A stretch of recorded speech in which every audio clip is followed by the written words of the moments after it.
அனைத்து நல்லுள்ளங்களுக்கும் வணக்கம். நான் ஆர்கே பேசுகிறேன். ரவிக்குமார் சோமோட நெக்ஸ்ட் சேனல். வழக்கமாக உலக செய்திகள், இன்றைய சிறப்பு செய்திகள். நம்ம தொடர்ந்து ஈரானுடைய பயணத்தில் இருந்துகிட்டே தான் இருக்கோம். பட் கடந்த 2 நாட்களாக கொஞ்சம் அதிகமாகிடுச்சு. கொஞ்சம்லாம் இல்லை, ரொம்பவே அதிகமாகிடுச்சு. கிட்டத்தட்ட டேட், டைம் எல்லாமே ஃபிக்ஸ் பண்ண மாதிரி தான் எனக்கு தெரியுது நடக்கிற சம்பவங்கள்லாம். நேற்று உங்கள்கிட்ட சொன்னதுக்கப்புறம் நடந்த சம்பவங்கள் என்ன, சுற்றி இருக்கக்கூடிய அரசியல் நிகழ்வுகள் என்ன, பரபரப்பான உலக அரசியல் நிகழ்வுகளை வாங்க நண்பர்களே வீடியோக்குள்ளே போகலாம். வீடியோக்குள்ளே போகிறதுக்கு முன்பு நேற்று பிரெயினிலா சவுதி அரேபியா, கத்தார் இங்கெல்லாம் தோன்றியதாக அங்கே மிடில் ஈஸ்ட்டில் நேற்றே ஸ்டார்ட் பண்ணிட்டாங்க. நேற்று காசாவில் இருந்த கூட ஒரு சில பதிவுகளை உங்ககிட்ட ஷேர் பண்ணியிருந்தேன் ஃபஸ்ட்டு. பட் இங்கே ஏசிய நாடுகள்னு வரும்போது இந்தியா, ஸ்ரீலங்கா, இங்கே மால்தீவ்ஸ், இந்தோனேசியா இங்கெல்லாம் பார்த்தோம் அப்படின்னா பிரெயினில் அவங்களுக்கு இன்று தான் தோன்றியிருக்கும். அதனால் இன்று முதல் தனது ரம்லான் நோன்பை வந்து ஸ்டார்ட் பண்ணியிருக்காங்க. நிறைய பேர் வந்து தொழுகையோடு ஸ்டார்ட் பண்ணியிருக்காங்க. ஸோ ரம்லான் நோன்பு ஆரம்பிக்கிற அனைத்து இஸ்லாமிய நண்பர்களுக்கும் வாழ்த்துக்களை தெரிவித்துட்டு இந்த வீடியோ பதிவுக்குள்ளே போகலாம். ஸோ வீடியோக்குள்ளே போகிறதுக்கு முன்பு நீங்கள் நம்ம சேனலை சப்ஸ்கிரைப் பண்ணலாம். சப்ஸ்கிரைப் பண்ணிவிட்டு வாங்க. மறக்காம பெல் பட்டனை கிளிக் பண்ணி ஆல் ஆப்ஷன்ஸ் கொடுங்க. வீடியோக்குள்ளே போகலாம்.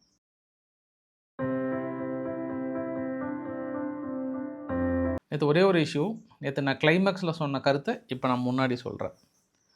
மேக்ரான் அவர்கள் இந்தியாவுக்கும் அழைப்பு விடுத்திருந்தார். 16 வயசுக்குள்ளே இருந்தாங்கன்னா அவங்களுடைய சோசியல் வலைத்தள கணக்குகள் எல்லாத்தையும் வந்து பேன் பண்ணிவிடுங்க. இன்ஸ்டாகிராமில் இருந்து, ஃபேஸ்புக்கில் இருந்து, எக்ஸ் தளத்திலிருந்து எல்லாத்தையும் அவங்களுக்கு பேன் பண்ணிவிடுங்க. யூடியூப்பில் இருந்து ஒட்டுமொத்தமாக தூக்குங்க அப்படின்ற மாதிரியும் அழைப்பு விடுத்திருந்தார். ஏன்னா சமீப காலமாக மொத்தம் ஒரு 4 நாடுகள் வந்து ஃப்ரான்ஸ், ஸ்பெயின், இங்கிலாந்து போன்ற நாடுகள் வந்து சிறார்கள் வந்து சோசியல் மீடியாவை பயன்படுத்த தடை விதிச்சிருந்தாங்க இல்லையா. அதனால் இன்றைக்கி வைஷ்ணவர்கள் வந்து ஆமாம் நாங்களும் அதை உட்படுத்தலான் இருக்கோம், அந்த பரிசீலனையை முழுமையாக நாங்கள் ஏற்றுக்கொள்ளான் இருக்கோம், அதுக்கான பேச்சுவார்த்தைகள் தொடங்கி விட்டது, இனி தடைப்படுவதற்கான வாய்ப்புகள் இருக்குன்றாங்க. 16 இல்லை, ஒரு 18 வயசு வரைக்கும், இன்னும் ஒரு 2 வயசு சேர்த்தி 18 வரைக்குமே பேன் பண்ணிட்டீங்கன்னா கொஞ்சம் சிறப்பாக இருக்கும்னு நினைக்கிறேன் நான். அவங்களோட இன்ஸ்டாகிராம் தொல்லை தான் ரொம்ப தாங்க முடியல. அதை எப்படி நீங்கள் கரெக்டாக கொண்டு வர போகிறீங்களோ, எந்த சட்டம் கொண்டு வந்தாலும் அதில் கூட ஓட்டைகளை கண்டுபிடிப்பாங்க. இப்போ என்ன பண்ணுவாங்க, அப்பாவுடைய நேமையோ இல்லை இமெயில் ஐடியோ வச்சு ஓப்பன் பண்ணுவாங்க. பட் இதற்கு ஒரு ஆளுக்கு ஒரு அக்கௌண்ட் அடிப்படையில் மேபி ஆதார் கார்டு அடிப்படையில் கொண்டு வந்தாங்கன்னா அதில் லாக் ஆகிடுவாங்க. வேறு ஏதாவது ஒரு சிஸ்டமேட்டிக்காக கொண்டு வருவாங்கன்னு நினைக்கிறேன் நான். பார்க்கலாம், ஹோப் இது வந்து நல்ல ஒரு விஷயமா இருக்குன்னு நினைக்கிறேன். உடனே உங்கள் மனசுக்குள்ளே பல கற்பனைகள் ஓடும், பல விஷயங்கள் ஓடும், அரசியல் சார்ந்த கருத்துக்கள்லாம் ஓடும். சரி, அது உங்களோட வச்சுக்கோங்க.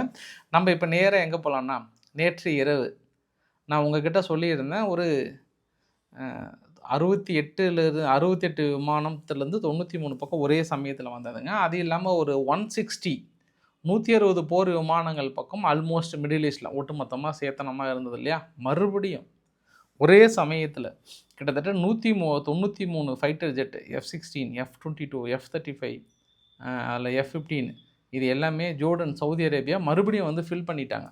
அப்ராக்சிமேட்டாக எவ்வளோ சொல்கிறாங்கன்னா கிட்டத்தட்ட 250 போர் விமானங்களுக்கு மேலே சொல்கிறாங்க அங்கே ஸ்டாக்கில் இருக்கிறது. போர் விமானங்கள் எல்லாமே, இவ்வளோ போர் விமானங்கள் ஒரே சமயத்தில் போய் தாக்கல் நடத்தினா என்ன ஆகிறது ஈரான்? அந்த அளவுக்கு ஒரு பரபரப்பு.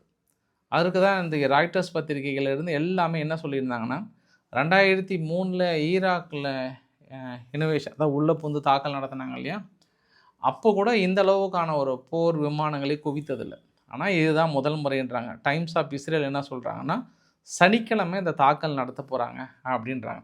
அதற்குள்ளே நம்மளோட ஜோதிடர் புலி அப்படின்னா இவங்க வந்து இந்த வருகின்ற ஃப்யூச்சர்லாம் அப்படியே கரைச்சி குடிப்பாங்கள்ல, இந்த எண் கனிம ஜோதிடாளர்கள் இவங்கெல்லாம் என்ன சொல்கிறாங்கன்னா, தம்பி உனக்கு என்ன தம்பி தெரியும், நான் ஒரு கணக்கு சொல்லட்டுமா, இந்த கணக்கை நீ பார்த்தனா நீயே கண்ணு டேட்டை ஃபிக்ஸ் பண்ணிடுவேன் அப்படின்னு நம்மக்கிட்ட சொன்னாங்க. சரிங்க தலைவரே, நான் மட்டும் பார்க்குறதில்ல, என்னை நம்பி நிறைய ஜீவன்கள் பார்த்துட்டு இருக்காங்க, அவங்களும் பார்க்கட்டுமே, ஒன்றும் பிரச்சனை இல்லை, அவங்களுக்கு டிஸ்பிளே காட்டிட்டுங்கட்டாங்க, நீங்களும் பாருங்கள், அந்த கணக்கு புலிக்கு சமர்ப்பித்த ஒரு கணக்கை பார்த்துடுங்க. வேர்ல்டு வார் 1 எப்போ ஸ்டார்ட் ஆச்சுன்னா 28 ஜூலை 1919. அதனால் 28 டேட்டு 7வது மாதம் 19 + 14 ரெண்டாக பிரிச்சுக்கிட்டாங்க. எல்லாம் கூட்டினீங்கன்னா 68. அப்புறம் வேர்ல்டு வார் 2 எப்போ ஸ்டார்ட் ஆச்சு அப்படின்னா 1 செப்டம்பர் 1939. அப்போ 1ன்றது தனியாகவும், செப்டம்பர்ன்றது 9வது மாதம், 19 + 39 எல்லாம் சேர்த்தனா 68 வருதான். அதே மாதிரி ரஷ்யா உக்ரைன் தாக்கல் நடத்துன்னு பார்த்தோன்னா 26 பிப்ரவரியாம், அப்ராக்சிமேட்டாக 22ன்றாங்க. பட் இவங்க 24 தான், இல்லை முறைப்படி அவங்க ஸ்டார்ட் பண்ணது அப்படின்ற மாதிரிலாம் சொன்னாங்க. ஸோ 24 பிப்ரவரின்னு போட்டாங்கன்னா அது ஒரு 68 வருதாம்.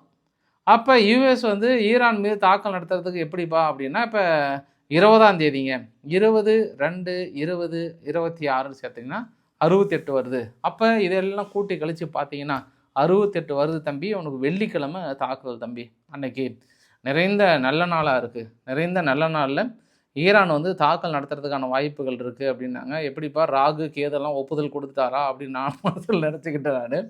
அதுக்கப்புறம் தான் நான் மறுபடியும் இன்னொரு கேள்வி கேட்டேன். சரி, ஓகே, இதையெல்லாம் கூட்டினா 68 வருது. அப்போ இதையும் நீங்கள் கூட்டி கழித்து பாருங்களேன் அப்படின்னா, இப்போ மார்ச் 19, 2026 அதுவும் 68 கூடுதல் எண்ணிக்கை வரும்.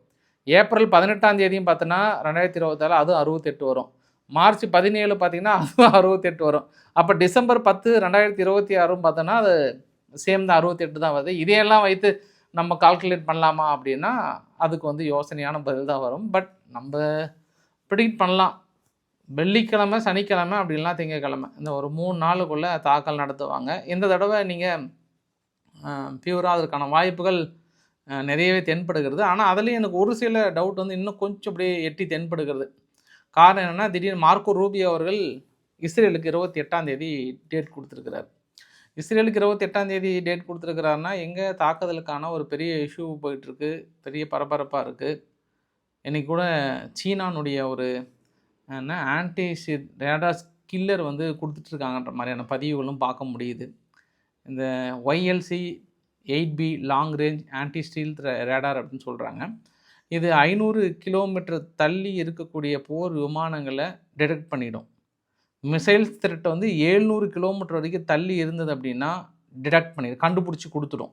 இது எங்கே கண்டுபிடிச்சாங்கன்னா, சீனானுடைய Nanjing research institute electronic and technology பண்ணியிருக்காங்க. இது 30 நிமிஷம் தான் நான் டெப்ளாய் பண்ணுறது ஒரு ஏரியாவில். சும்மா ரொம்ப டைம்லாம் கிடையாது.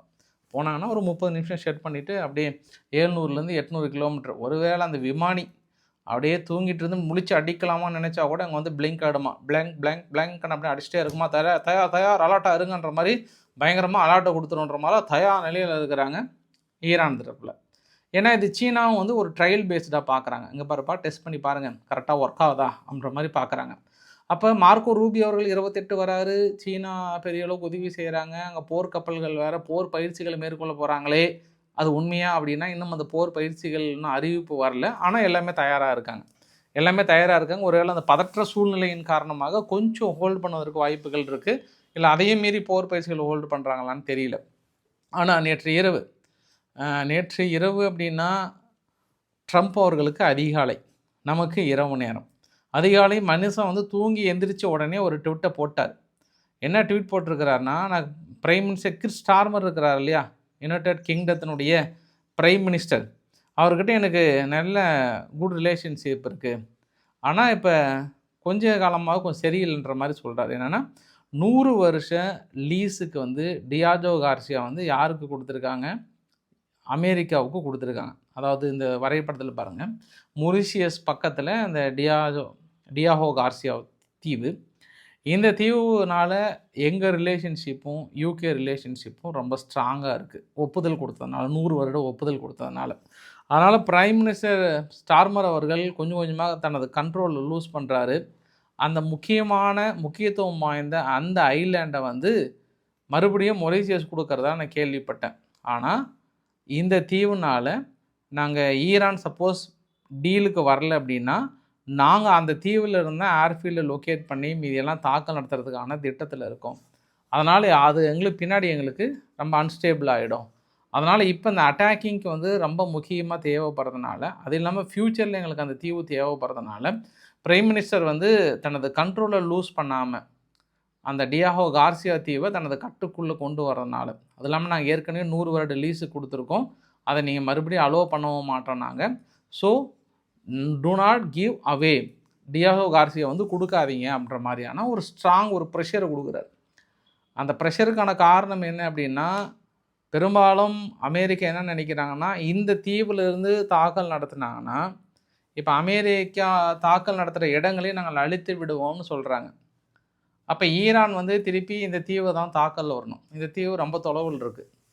சப்போஸ் தாக்குதலுக்கோ எந்த ஒரு தனி திட்டங்களுக்கோ சவுதி அரேபியாவில் இருக்கக்கூடிய அமெரிக்காவுடைய பேஸோ இல்லை கத்தாரில் இருக்கக்கூடிய பேஸோ எதுவுமே பயன்படுத்தாமல் இப்போ ஈரான் போயிட்டு அங்கே அடிச்சுது அப்படின்னா அந்த நாடுகளுக்கும் ஈரான் மீது கோபம் வந்துடும். இங்கே பாருப்பா, அமெரிக்கா அடித்தது அந்த குட்டி தீவில் இருந்தான், நீ ஏன் எங்கள் நாட்டை அடிக்கிறீங்க அப்படின்ட்டு ஒரு இஷ்யூ வரும், ஒரு பிரச்சனை வரும்.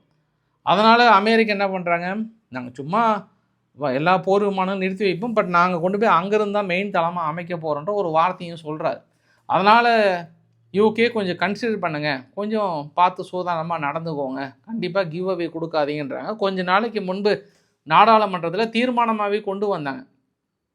240 வருடங்களுக்கு மேலாக இந்த தீவு ஆதிக்க மனப்பான்மையின் கீழ், அதாவது அடிமை படைத்து வைத்திருக்கிறோமான்ற எண்ணம் எங்களுக்கு எழுந்து விட்டது, அதனால் நாங்கள் திருப்பி கொடுக்கலாம் என்ற மனநிலையில் வந்து விட்டோம் அப்படின்றாங்க. அது இல்லாமல் மொரீசியஸ் வந்து இந்தியா கிட்ட தொடர்ந்து சொல்லிகிட்டே இருக்கிறாங்க, வரும்போதெல்லாம் அந்த கம்ப்ளைண்ட் பண்ணிட்டே இருப்பாங்க, பாருங்கள் கொஞ்சம் கொடுக்க சொல்லுங்கள் அப்படின்ற மாதிரியும் ஐநாவிலையும் தொடர்ந்து கம்ப்ளைண்ட் பண்ணிகிட்டே தான் இருக்காங்க. இது மாதிரி இல்லீகலாக யூகே சட்டவிரோதமாக வச்சிட்ருக்காங்க. அவங்க அந்த பகுதியை வச்சுக்கிறது இல்லாமல் யூகேவுக்கு 100 வருட ஒப்பந்தம் போட்டு யூகேன்ற பாருங்க அமெரிக்கா வந்து தனது ஏர்பேஸை வந்து நிறுவி இருக்காங்க, விமான தளங்களை நிறுவி இருக்காங்க, அதுவுமே தப்புன்ற மாதிரி தொடர்ந்து கம்ப்ளைண்ட் இருந்துகிட்டே தான் இருக்குது. அதனால் நாங்கள் எதுக்கு வம்பு அப்படின்னு கொடுத்துறேன்ட்டாங்க. பட் இவங்க கொடுத்தாங்கன்னா அந்த 100 வருட லீஸ் வந்து கேன்சல் ஆகிடும். அதனால் தலைவர் திடீர்னு ட்விட்டர் போட்டிருக்கிறாரு. ஏற்கனவே அமெரிக்காவில் இருக்கக்கூடிய ஃபாக்ஸ் நியூஸ் போன்ற செய்தி சேனல்களில் இருக்கக்கூடிய முக்கியமான செனட்டர்கள்லாம் ஓடி வந்து என்ன சொல்கிறாங்கன்னா, 3 டார்கெட் வைக்கிறாங்க. Cuba, Venezuela, Iran. இந்த 3 நாடுகளிலும் வந்து ஆட்சி அதிகாரங்கள் மாற்றப்பட்டு அமெரிக்காவுக்கு உகந்த ஆட்சி அதிகாரங்கள் உட்கார வைக்கப்படும். அதற்கான காலத்தின் தேவை நெருங்கி விட்டது. அது அனைத்தும் இன்னும் 3-4 மாதத்துக்குள்ளே நடக்க தான் போகுதுன்றாரு. ரஷ்யானுடைய லாவ்ரோவ் அவர்கள் என்ன சொல்லிட்டாருன்னா, நெருப்போட விளையாடுற மாதிரி ஈரான் அவங்க தொடர்றது வந்து நெருப்போட விளையாடுற மாதிரி பெரிய ஒரு ரீஜனல் யுத்தமாகவே மாறிடும். அதை வந்து நாங்கள் முழுமையாக அவாய்ட் பண்ணணும்னு நினைக்கிறோம். அதை வந்து தேவையில்லாத ஒரு வேலை பேச்சுவார்த்தை மூலிமா தீர்வு காணலாம்னு நினைக்கிறேங்க. முனிஸ் செக்யூரிட்டி கான்ஃபரன்ஸில் எல்லாத்தையும் என்னத்தை அப்படி பேசிட்டாங்க. எல்லோரும் ஓடி வந்து எங்கள் எதிரி ரஷ்யா இன்னும் எங்களை கொஞ்சம் நாள் பிடிக்க போகுது, அப்படி பண்ண போகுது, இப்படி பண்ண போகுது அப்படின்னு சொல்லிட்டு கடைசியில் இதை காக்கின்ற ரட்சகர் யார்? உக்ரைன்கிட்ட கொடுத்து இதை ஃபினிஷ் பண்ணிவிடுங்கப்பா அப்படின்னு சொல்கிறது தான் இது ஒரு கான்ஃபரன்ஸ், இது ஒரு மீட்டிங். அது போங்கப்பா போய் வேலையை பாருங்கப்பா அப்படின்னு சொல்லிட்டாங்க அது ரஷ்யா தரப்புலேருந்து. பட் இருந்தாலும் அமெரிக்கா கிட்ட இன்றைக்கி அவங்களோட பிரசிடெண்ட் ட்ரம்ப் அவர்கிட்ட ஒரு கேள்வி கேட்குறாங்க. தொடர்ந்து நீங்கள் யூகேவை விமர்சிக்கிறீங்க, ஐரோப்பாவை விமர்சிக்கிறீங்க, ரொம்ப பெரிய ஒரு அவங்களுக்குள்ள பேட் திங்ஸ் வந்து போயிட்டுருக்கா, இல்லை அவங்களுக்குள்ள தரக்குறைவாக அவங்கள யூஸ் பண்ணுறீங்களா, மரியாதை கொடுக்காமல் இருக்கீங்களான்ற ஒரு எண்ணம் அவர்களுக்குள் தோன்றுகிறது அப்படின்னு கேட்கப்பட்டதுக்கு, நாங்கள் ஐரோப்பா கிட்ட எதிர்பார்க்குறது 2 விஷயந்தான். ஒன்று, மைக்ரண்ட் உள்ள இல்லீகலாக வரக்கூடிய மைக்ரண்ட்டுக்கான கட்டுப்பாடுகள் கொண்டு வாங்க, உங்கள் கலாச்சாரத்தை இழந்துடுவீங்க. 2வது, ஆயில் டீலு, எனர்ஜி டீல் வந்து எங்ககிட்ட ஏற்படுத்தணும்னு நினைக்கிறோம். தொடர்ந்து ரஷ்யாக்கிட்டே சீனாக்கிட்டே நம்பி இருக்கிறது எங்களுக்கு பிடிக்கல. இது 2யும் அப்படி மாறலை அப்படின்னா பேட் திங்ஸ் வில் ஹேப்பன் அப்படின்றார். இப்போ என்னப்பா, இங்கே தான் ஈரான்கிட்ட தான் இருக்கீங்கன்னா திடீர்னு அங்கே போயிட்டு பேட் திங்ஸ் வில் ஹேப்பன் அப்படின்னா என்ன நடக்கும்? இன்னொரு விஷயத்தையும் பேசிக்கிறாங்க. முனி செக்யூரிட்டி கான்ஃபரன்ஸில் ஐரோப்பா முழுவதும் ஒரு VPN உருவாக்குறாங்க. அந்த VPNக்குள்ளார எந்த ஒரு டொமைனாக இருந்தாலும் கொண்டு வராங்க. சப்போஸ் ஒரு சில அரசாங்கம் என்ன பண்ணுறாங்க, வீடியோவை ரிமூவ் பண்ணணும் அப்படின்னா ஆட்டோமேட்டிக்காக அவங்களுக்கு அதுக்கான அதிகாரங்கள் வந்துடும். இப்போ எக்ஸ்தலமாக இருந்தால் கூட எங்களுடைய VPNக்குள்ளே வந்து தான் நீங்கள் வந்து பப்ளிஷ் பண்ணுன்றாங்க. அப்படி அவங்களுடைய VPNக்குள்ளே வரும்போது என்ன ஆகுன்னா, தேவையில்லாத வீடியோக்களை நீங்கள் போயிட்டு எக்ஸ்தலத்திட்ட கேட்க தேவையில்லை, அது நார்மலாகவே ஐரோப்பாவே வந்து ரிமூவ் பண்ணிவிடுவாங்க. அதனால் இந்த பேஸில் நம்ம நகரலாம் அப்படின்னு ஒரு முடிவுக்கு வந்துட்டாங்க. இப்போ உடனே நேற்று இல்லை முந்தா நேற்று அமெரிக்கா என்ன பண்ணிட்டாங்க, ஒரு வெப்சைட் ஒன்று நாங்கள் வந்து ஓப்பன் பண்ண போகிறோம், அதாவது freedom.gov. இந்த freedom.govவில் ஐரோப்பாவில் இருக்கக்கூடிய ஃப்ரீடம் ஸ்பீச், யாரெல்லாம் கருத்துக்கள் வந்து எந்த விதத்திலும் பாதிக்கப்படக்கூடாது, வெளிப்படையாக வெளியே வரணும்னு நினைக்கிறீங்கன்னா சரி, எக்ஸ்தலத்தில் போட்டால் உங்களை வந்து ரெஸ்ட்ரிக்ட் பண்ணுறாங்க, இப்போ வேறு ஏதாவது தளத்தில் போட்டால் ரெஸ்ட்ரிக்ட் பண்ணுறாங்கன்னா நீங்கள் freedom.govவில் போட்டு நீங்கள் ஸ்டோர் பண்ணிவிடுங்க, நாங்கள் உங்களுக்கு உலகளாவிய அளவில் வந்து பப்ளிஷ் பண்ணிடுறோம். சப்போஸ் ஐரோப்பா விபிஎன் கொண்டு வந்து எக்ஸ் தளத்துலையோ ஃபேஸ்புக்லேயோ எதுலையோ தடுத்துட்டாங்கன்னா கூட இனி இது நாங்கள் வெளிப்படையாகவே கம்ப்ளீட்டாக கொண்டு வரோம். ஒன்று உங்கள் வீடியோக்கள் வந்து பாதுகாக்கப்படும், அது சரியான நேரத்தில் வெளியிடப்படும் அப்படின்னு இன்னொரு வார்னிங் வந்து கொடுக்குறாங்க. சரி, நான் நினச்சேன் நான் அப்போ தான் இவங்க ஐரோப்பாவை வச்சு இதெல்லாம் செய்கிறாங்க, பயங்கரமாக வச்சு செய்கிறாங்கன்றது ஒரு கூடுதல் தகவலாக பார்க்க முடியுது நம்ம. இப்போ அப்படியே கொஞ்சம் நகர்ந்து அப்படின்னா சீனாவும் சாதாரண ஆள் கிடையாது. இந்த வீடியோ பதிவு பாருங்கள். இது வந்து ஜப்பான் நிக்கி வீடியோ குரூப்ஸ் வந்து வெளியிட்டிருக்காங்க. ஒரு 2000 சைனீஸ்னுடைய fishing vessels December 2025 east China கடல் பகுதியில் அப்படியே பாருங்கள், ஒரு கட்டத்தில் போய்ட்டு எல் ஷேப்பில் கரெக்டாக நிற்கிறாங்க. அதாவது தைவானுக்குள்ளே எதுவும் நுழைய முடியாத மாதிரி இந்த ஷிப்பிங் போட் வந்து எல் ஷேப்பில் நிற்கிறாங்களாம். சரி, இது வந்து ஏதாச்சும் ஒரு தடவை நிற்கிறாங்க அப்படின்னு பார்த்தோன்னா மறுபடியும் ஜனவரி 2026 இதே மாதிரி 1400 ஒரு 1500 வெசல்ஸ் மறுபடியும் ஒரு எல் ஷேப்பில் போயிட்டு நிற்கிறாங்க. அப்போ ஜப்பான் என்ன சொல்கிறாங்கன்னா, இது வந்து எதாச்சும் நடக்கிற சம்பவம் கிடையாது. மீன் பிடிப்பதுன்னா மீன் பிடிப்பதற்கான அறிகுறிகள் அந்த இடத்துல நம்மளுக்கு தென்படும், அதுவும் கிடையாது. இது அனைத்தும் தைவானை கைப்பற்றுவதற்காக, தைவானை முடக்குவதற்காக, தைவானை தனது கட்டுக்குள் கொண்டு வருவதற்காக பெரிய திட்டத்தில் இருக்கிறது சீனா. இதை நாங்கள் இருக்கும் வரை புதிய சனா டக்காச்சி அவர்கள் பதவி ஏற்றதுக்கப்புறம் ஒரு பொழுதும் அனுமதிக்க மாட்டோம், தைவான் கவலைப்படாதீங்கன்றாங்க. இப்போ தைவானே ஃபீலிங்கில் இருந்தால் கூட ஜப்பான் ஓடி வந்து டோன்ட் பி ஹாப்பி அப்படின்னு அவங்க அடுத்தடுத்த ஆதாரங்களை வெளியிட்டு தைவான் நார்மலாகவே டென்ஷனாக இருப்பாங்க. ஐயோ, சும்மா அந்த போர்க்கப்பல் வந்துருச்சு, போர் விமானங்களுக்கு பாத்ரூம் எட்டி பார்க்குது, அதை பார்க்குதுன்னு சொல்லிட்டு 6 மாதமாக அப்படி தான் பண்ணிகிட்ருக்காங்க. இப்போ இந்த மாதிரி ஆராய்ச்சியெல்லாம் பண்ணி அந்த வீடியோவை வெளியிட்டு இப்போ இன்னும் கொஞ்சம் பகீர்னு இருக்கும். ஆனால் இந்த வீடியோ பதிவு பாருங்கள், இது பிப்ரவரி 18 அங்கே லூனார் நியூ இயருக்கான செலிப்ரேஷன் போயிட்டுருக்கு தைவானில். இந்த லூனார் நியூ இயர் செலிப்ரேஷனில் லாய்ச்சிங் டீ ஒரு கோயிலினுடைய விழாக்களில் கலந்துக்கிறாரு. விழாக்கள் வந்து வெளியே வரும்போது ஒரு பக்கத்தில் ஒரு முதியவர், பார்த்தீங்களா வீடியோ பதிவு பார்த்துருப்பீங்கன்னு நினைக்கிறேன், நான் பேசும்போதே வந்திருக்கோம். கொஞ்சம் ஏதோ உணவு ஒவ்வாமை அப்படின்னு நினைக்கிறேன் நான். பட் உணவு ஒவ்வாமைன்ட்டு சமூக வலைதளங்களில் பதிவிடலை. தாத்தா ரொம்ப சரக்கடிச்சிட்டாரு, சரக்கடிச்சிட்டு இப்படி ஒரு பிரதமர்னு கூட பார்க்காமல் லாய்ச்சிங் டீ மேலே அப்படியே வாமிட் பண்ணிட்டாரு அப்படின்ற மாதிரிலாம் வந்து சொன்னாங்க. இருந்தாலும் அதை வந்து மனுஷன் ரொம்ப கேஷுவலாக எடுத்துக்கிட்டாருங்க, யதார்த்தமாக எடுத்துக்கிட்டார் அவர். யார் லாய்ச்சிங் டீங்க வந்து ரொம்ப மாதிரி வாமிட் பண்ணிட்டாரு அது மாதிரிலாம் இதுமாரிலாம் ரொம்ப ரொம்ப கூலாக ஹேண்டில் பண்ணார். அந்த விதம் எனக்கு பிடிச்சிருந்தது. பரவாயில்ல, இதுக்காகவே ஒரு நாள் லாய்ச்சிங் டீ கூட உட்காந்து ஒரு டீ குடிக்கணும் அப்படின்னு நினச்சேன் நான். ஏன்னா அந்தளவுக்கு லாய்ச்சிங் டீ வந்து ரொம்ப பொறுமையாக ஹேண்டில் பண்ணுறாரு அப்படின்னு நினச்சின்றது ஒரு கூடுதல் தகவலுங்க. ஆஸ்திரேலியாவுக்குள்ளார ஒரு பெரிய ஒரு தாக்கல் நடந்தது, ஜூஸ் மக்கள் மீது பெரிய ஒரு தாக்கல் நடந்தது போண்டி பீச்சில். அதை இன்ஸ்பயர்டாக வச்சு யூகேவுக்குள்ளார தாங்களும் தாக்கல் நடத்த போகிறோன்ற மாதிரி சமூக வலைதளங்களில் கருத்து பதிவிடுறது மட்டும் இல்லாமல் அதற்கான வேலைகளிலும் இறங்கியதாக யூகே குற்றச்சாட்டு சுமத்தி 2 நபர்களை கைது பண்ணியிருக்கோம். மேபி இந்த 2 நபர்கள் யூகேவுக்குள்ளாரையும் பெரிய திட்டத்தை தீட்டியிருக்கலாம், சரியான நேரத்தில் நாங்கள் தடுத்து விட்டோம்ன்ற மாதிரிலாம் வந்து சொல்லியிருக்காங்க. வீடியோட நிறைவு பகுதியில் ஹங்கேரி என்ன பண்ணுறாங்க, எங்கள் வழியாக செல்லுகின்ற உக்ரைனுக்கான ஆயில் அண்டு கேஸை நாங்கள் தடைப்படுறோன்ட்டாங்க.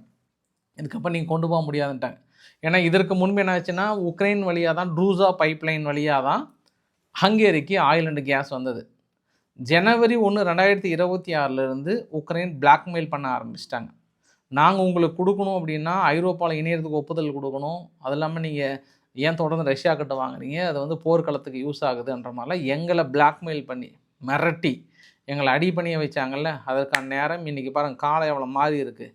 எங்களை மீறி அவங்களால போயிட முடியாது, இனி நாங்கள் தடுக்க போகிறோம். என்ன ஆனாலும் சரி, நாங்கள் இருக்கிற வரைக்கும் அடுத்த 100 வருஷத்துக்கு உக்ரைன் ஐரோப்பாவில் இணையாது. எங்கள் தலைவரை பார்த்து போர் வளர்த்துறங்களே பெல்லி வளர்த்துறீங்கன்னு சொல்லிட்டு சிரிக்கிறியா நீ? சரி, உன்னை பிரித்து மேஞ்சிடம்னு வெறித்தனமாகறாங்க ஹங்கேரி தரப்பில் இருந்து. அது கூடுதல் தகவல். தாரிக் ரஹ்மான் அவர்கள் பங்களாதேஷினுடைய புதிய பிரைம் மினிஸ்டர் பதவி ஏற்றுக்கிட்டார். பதவி ஏற்றுக்கிட்ட உடனே இதுக்கப்புறம் பங்களாதேஷில் முஸ்லீம், இந்து, புத்திஸ்ட், கிறிஸ்டியன் எல்லாமே ஒரே நாடு, ஒரே மதம், ஒரே இனம். இனி நம்ம நாட்டுக்குள்ளே மத பிரிவினை என்பதே கிடையாது. அனைவரும் சகோதரத்துவமாக வாழுவோம். இனி அமைதியான ஒரு நிலையான ஒரு ஆட்சியை கொடுப்போம். பங்களாதேஷ் இனி வளர்ச்சி பாதையில் செல்லும் என்று தாரிக் ரஹ்மான் அவர்கள் உறுதியளித்திருக்கிறார். அதற்கு இன்னொரு அச்சாரமாக, ஏன்னா இது பாசிபிளா அப்படின்னா உங்களுக்கு இன்னொன்று சொல்லிடுறேன். அங்கே தாரிக் ரஹ்மான் அவர்கள் பதவி ஏற்றதுக்கப்புறம் முகமது யூனுஸ் தலைமையில் ஆலோசகராக கொண்ட ஒரு இடைக்கால நிர்வாகம் இருந்துச்சுல, டோட்டலாக கலைச்சிட்டு போப்பான்ட்டாங்க. சப்போஸ் இதில் இந்த ஆட்சி பங்கில் வந்து யூனுஸ் அரசாங்கத்துன்னு ஒரு குறிப்பிட்ட பங்கு கொடுத்து ஏதாவது உட்கார வச்சுருந்தாருன்னா நம்மளுக்கு கொஞ்சம் நம்பிக்கை கேட்டிருக்கோம். ஏன்னா மனுஷன் கொஞ்சம் சரியில்லை, சகவாசம் சரியில்லை. எல்லாமே உங்கள் நண்பனை சொல் உன்னை பற்றி சொல்வோம்னுவாங்கல்ல. அதனால் யூனுஸ் அரசாங்கத்தினுடைய நண்பன் யாருன்னா பாகிஸ்தான். அப்போ நம்ம தெரிஞ்சுக்கலாம் அவங்க யார், என்ன மாதிரி ஆள் அப்படின்னு நம்ம தெரிஞ்சுக்கலாம் நம்ம. அதனால் அவர் கொஞ்சம் தள்ளி வைக்கிறதுனால இது கொஞ்சம் நம்ம நம்பிக்கை பிறக்கிறது அப்படின்னு சொல்லலாம். இனி ஹோப் பங்களாதேஷ் கூட பாசிட்டிவாக நகர்வதற்கான வாய்ப்புகள் எனக்கு என்னமோ மறுபடியும் ரீபவுன்ஸ் ஆகுதுங்க. 90-100% நிறைய வாய்ப்புகள் இருக்குது. நல்ல ஒரு செய்தியாக வந்திருக்கிறது, ஒரு கூடுதல் தகவல். இப்போ ஏஐ சம்மிட்டோட முடிச்சிடலாம். இங்கே இந்தியாவில் நடந்த ஏஐ சம்மிட் பெருத்த வரவேற்பு கிடைத்திருக்கிறது. அதில் மேக்ரன் அவர்கள் ஏஐ சம்மிட் முடிஞ்சதுக்கப்புறம் ஒரு வார்த்தை பேசுகிறாரு. இந்தியா குறிப்பாக 140 கோடி மக்கள் தொகை கொண்ட இந்தியாவில் டிஜிட்டல் பேமெண்ட் சிஸ்டத்தில் மட்டும் 20 பில்லியன் டிரான்சாக்ஷன் எவ்ரி மந்த்து கொண்டு வராங்க. One of the digital health ஈகோ சிஸ்டத்தை வந்து கொண்டு வந்திருக்காங்க. 500 மில்லியனுக்கு மேலே ஹெல்த்து சிஸ்டத்துக்கான ஐடிஸ் வந்து கொடுத்துருக்காங்க. இதே ஒரு 10 வருஷத்துக்கு முன்பெல்லாம் மகாராஷ்டிராவில் இந்த ஓரத்தில் பார்த்தோம் அப்படின்னா நிறைய கடைக்காரர்கள்கிட்டலாம் வந்து யூபிஐ பேமெண்ட் சிஸ்டமோ அதெல்லாம் எதுவும் கிடையாது. அதே இன்று நான் பார்க்கும்போது அந்த இடத்துல ஒரு சின்ன கடைக்காரர் கூட, ஒரு சின்ன கடையை வைத்திருக்க கூட அந்த யூபிஐ பேமெண்ட் சிஸ்டத்தில் வந்து பே பண்ணுறாங்க.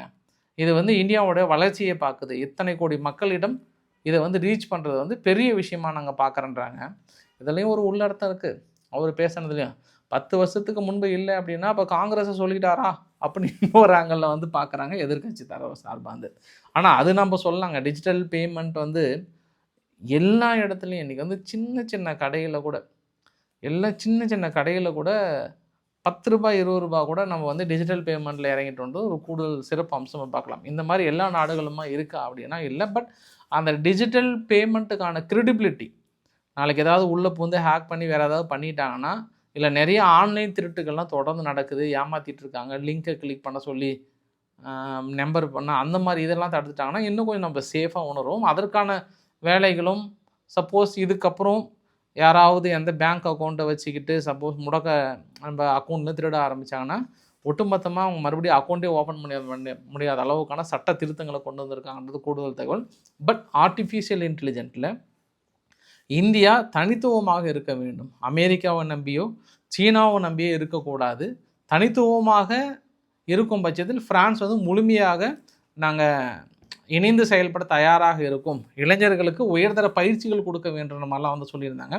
ஒட்டுமொத்த ஏஐலே நேற்று முழுமையாக கவர்ந்தது என்னென்னா அந்த சர்வம் ஏஐன்னு சொல்லிட்டு, சர்வம் ஏஐ, சர்வம் கேஸ் ஸ்மார்ட் கிளாஸ்ன்னு சொல்லுவாங்க.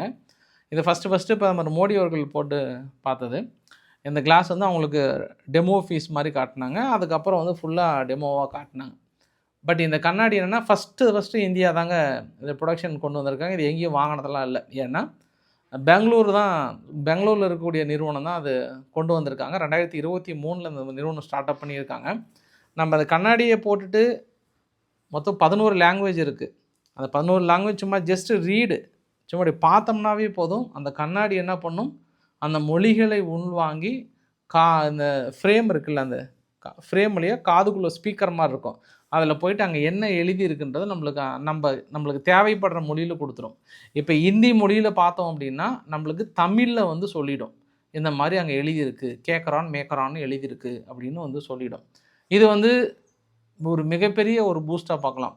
கண்ணு தெரியாதவங்க மட்டும் இல்லை, மொழிகள் தெரியாதவங்களுக்கும். ஏன்னா மொழிகள் வந்து பெரிய தடையாக இருக்கிறது இல்லையா, அந்த தடைகள் எல்லாம் உடை தெரிந்து விடும். இது முதல் முறையாக அவங்க வந்து கூகுள் டெக் நிறுவனங்களோ இல்லை ஆப்பிள் நிறுவனங்களோ வேறு யாருமே கொண்டு வரல. பட் இந்தியாவில் இருக்கக்கூடிய நம்ம பெங்களூரில் இருக்கக்கூடிய ஒரு சின்ன நிறுவனம் சர்வன் கேஷ் வந்து பெரிய அளவுக்கு ரீச் பண்ணியிருக்காங்க. ஒரு பெரிய தாக்கத்தை ஏற்படுத்தி இருக்கிறது. இந்த டெல்லி ஏஐ சம்மிட்டில் பெரும்பாலான உலக தலைவர்கள் வந்திருக்கிறாங்க, தொடர்ந்து வந்த வண்ணம் இருக்கிறாங்க. பெரும்பாலான டெக் நிறுவனங்கள் இந்தியாவுடன் இணைந்து பெரிய அளவுக்கு அச்சீவ் பண்ணுறேன்னு சொல்கிறாங்க. ஒரு சிறு சம்பவங்கள் நடந்தாலும் அதான் எப்போவுமே சொல்கிறேன்ல, ஒரு பெரிய ஹாலு சின்ன கருப்பு புள்ளியை பற்றி பேசுகிறத விட இந்த ஏஐ சம்மிட் வந்து பெரிய ஒரு மாற்றத்தை இந்தியா வந்து கொண்டு போகும்னு நம்பலாம். ஏன்னா அந்த அளவுக்கான ஒரு பாசிட்டிவாக கொண்டு போயிருக்காங்கன்ற ஒரு கூடுதல் தகவலாக சொல்ல முடியும். இன்றைக்கு ஓரளவுக்கான தகவலை கவர் பண்ணுறேன்னு நினைக்கிறேன். பிடிச்சிருந்தால் லைக் பண்ணுங்கள், ஃப்ரெண்ட்ஸுக்கு ஷேர் பண்ணுங்கள், சப்ஸ்கிரைப் பண்ணுங்கள். Ravikumar RK channel. நன்றி, வணக்கம்.